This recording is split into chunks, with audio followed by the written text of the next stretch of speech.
Hello everyone, this is Nikki, and this is my first video regarding my infertility journey.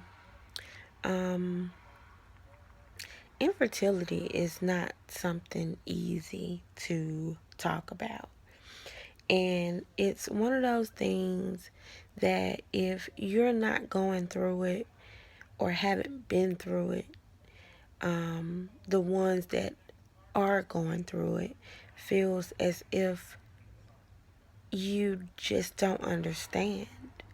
Of course, people that suffer with infertility appreciate the empathy and the positive vibes from people who have not struggled with infertility. But it always seems like things are easier said than done. When you're going through this heartbreaking situation, you feel defeated, you feel broken, you feel flawed. And people will say, well, just relax, or when you stop thinking about it, and when you least expect, it'll happen. We can't really tolerate those comments, to be honest with you. And I know I'm speaking for me and millions of other people who suffer with infertility, not just women, but people, because there are men out there that's suffering with infertility.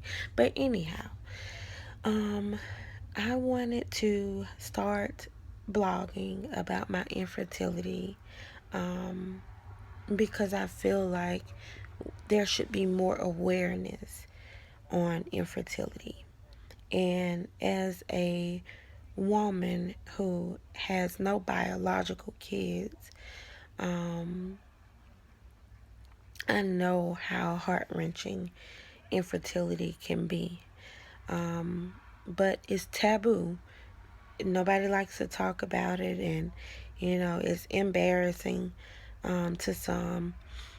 For me, I am to the point where the embarrassment is gone, and I just have hope, and and I try and research and get the knowledge that I need to try and bridge the gap on between infertility and having our babies in our arms. So again, this is my first video. I'm not going to make it long. I'll give you a little background information, and then hopefully you guys will tune back in and subscribe to my videos so you can follow me along. So a little bit about me. I'm 36. I just turned 36 on Valentine's Day.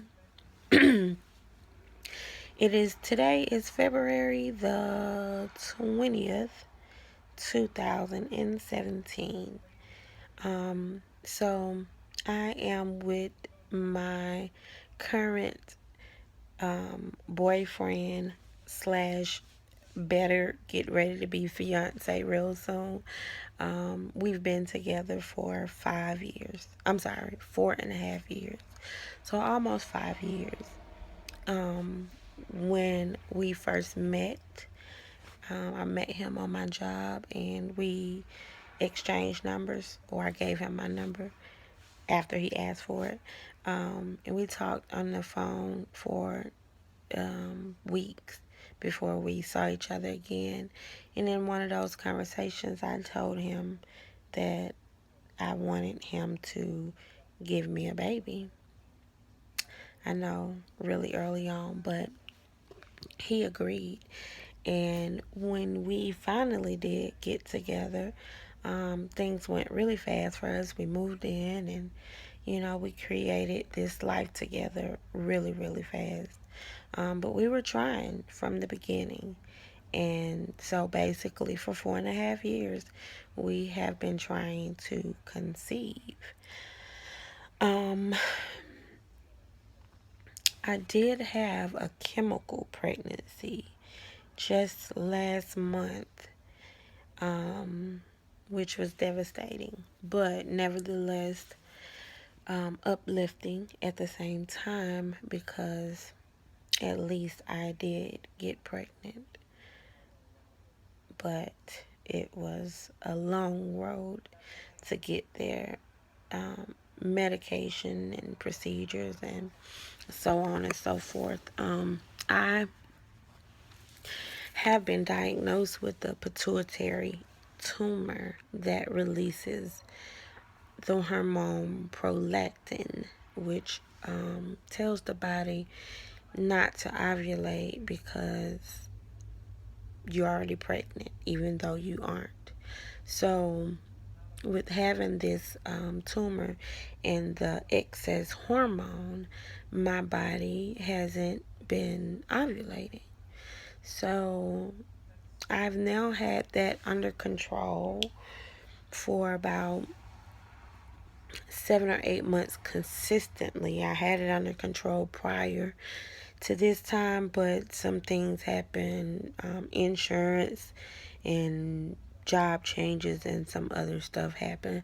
So now 8 months consistently, I've been taking medication for the high prolactin, and my prolactin level is normal and has been normal for about the last maybe 5 or 6 months. So last month I was prescribed Clomid, 50 milligrams, for my cycle days 3 through 7. And I was instructed by my fertility specialist, Dr. Hip, love her to death, to use ovulation predictor kits. So I did use an ovulation predictor kit. I used the digital one, which they are expensive, and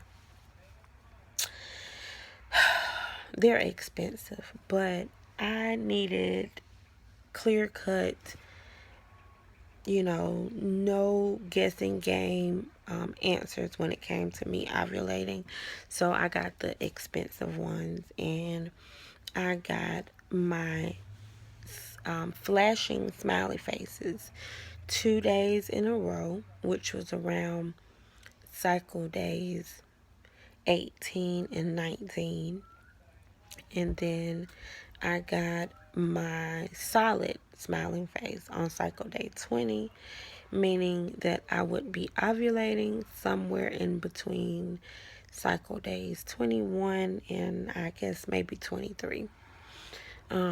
So we had timed intercourse basically every other day, and so that led into me finding out that I was pregnant, but still kind of unsure because the line on the cheap pregnancy test that I had was so light that I wasn't really sure. But then I started cramping really, really bad that same night, and you know, you know how that goes. The story goes. The cramping, the bleeding, and so on and so forth. So, anyway, let's fast forward. I am now on 100 milligrams of Clomid that I just finished taking 1 week ago. So last Monday. I also was prescribed this cycle metformin, which is normally for diabetic patients. I'm not diabetic. I don't have any insulin resistance, but metformin also aids in sustaining pregnancy if you get pregnant.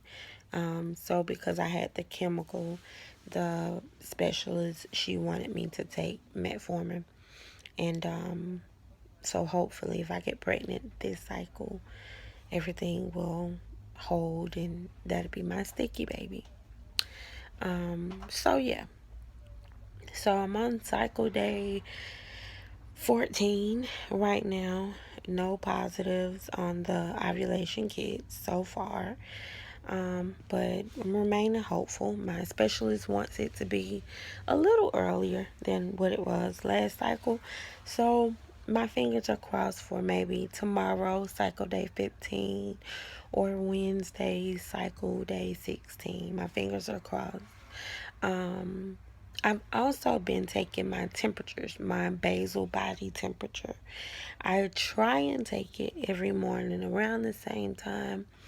That proves to be a little bit difficult at times because I wake up at different times um, for various reasons. So, anyhow, I'm going to try and get a little bit better with the temping as far as the timing. Just set my alarm for one time that I know, I can get up at that time and temp, even if I, go back to sleep or whatever. So, anyhow, like I said, I didn't want to make this video too long. That's the first part of my story. I hope you guys subscribe and join me on the rest of this journey. I will be blogging in the morning. I'll try so I don't wake up my other half. But blogging in the morning when I take my ovulation test in the morning. So anyway, thank you guys for joining me this first time, and hopefully there are many more to come. Hope I get some subscribers. And I'm always here if anyone needs to talk, about this detrimental, heart-wrenching situation that we're in. Thank you guys. Bye.